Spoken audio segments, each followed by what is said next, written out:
often, we tend to feel as if we are unworthy of taking up the space we are actually destined to occupy. We tell ourselves that we are not good enough, not worthy of, and not ready to hold that space or that position.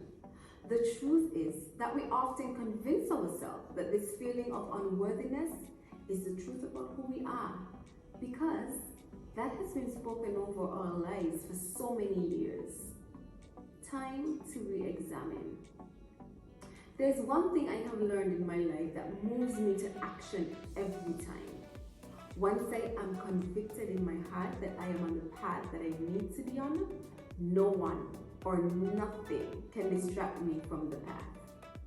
Once I know that this is the career path, the business opportunity, the degree, the school I should attend, I go all in, even in the face of opposition, and I keep pressing on. What are you convicted to achieve, to accomplish? What have you been doing to get it done and accomplish it? Are you working towards the conviction, or are you running away from it? Many of us know what we are convicted of doing. However, we tend to question ourselves. The questions come not because we are unsure about it, but because of what others have told us about who we are for years. You see, from the time we are born, we begin to be cultured and fashioned into the individual we are supposed to be. In some instances, there are a lucky few who are cultured into understanding that they are capable of and can be whatever it is they set their minds and souls to be. They don't need the approval of anyone else but themselves. And all they need is their determination to achieve whatever they are passionate about. However, for the others, there is the opposite. Although not spoken about too often, that element of enculturation defines the individual very early in life. This enculturation determines who you should be, how far you can go, and what you should become based on standards set by the culture. This enculturation states that you are not allowed to amount to much because of your family history, your last name, where you grew up, or who your parents are or were. This enculturation has limited your prospects for the future you know you are destined to achieve by the mere last name you carry. Now, here you are, convicted of a position, job opportunity, career shift on your business that you believe to be yours. Still, because of your enculturation, you run away from the opportunities. I recently had a conversation with a young lady I met on the campaign trail very early in my political career. She called me in a panic because she was being offered an opportunity for a promotion at her current workplace, which made her panic instantly. She was genuinely concerned about and questioning whether or not she should take the promotion.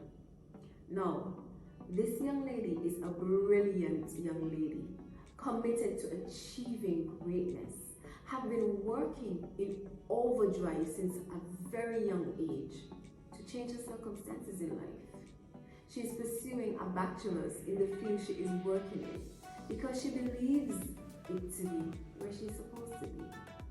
But still, she's ready to run away.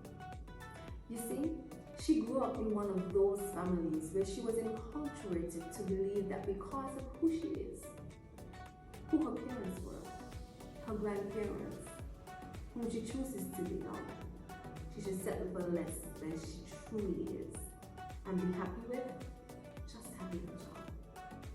She was enculturated to believe that even though she is working hard to do better and be better, that better means settling for less than she can be. She kept saying, but why me? And there are people who have been here longer. And how would the other staff take it to find out that someone like me can now be their boss? It took me some convincing to show her that she is worthy, she is good enough, smart enough, and has everything it takes to be offered the position and that she should not let it slip her by. However, I understood she was encultured to believe those things. So I talked her through her fears and doubts. A few days later, she thanked me for the advice and informed me that she had accepted the offer and would work hard to prove herself. I reminded her that she had already proven herself.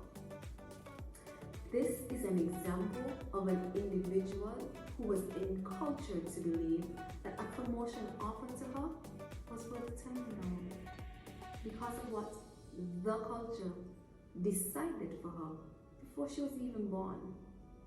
Taught to believe that she must settle for less than she deserves.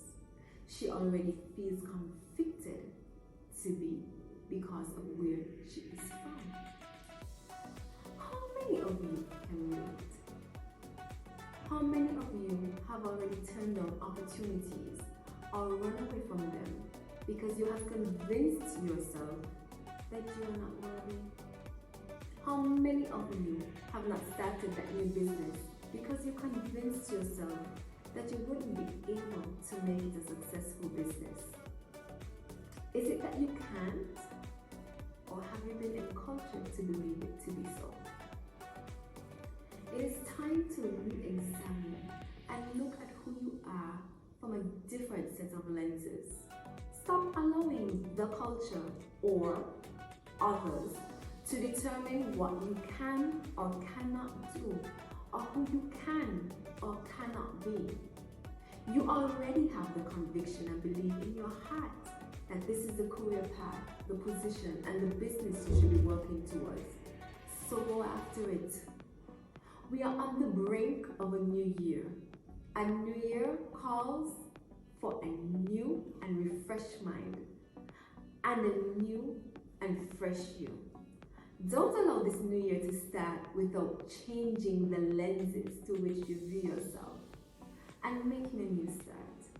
You can now begin the process of enculturing that new you. Do it for yourself. Do it for the generation that is coming after you. Do it because you believe it is the right thing to do.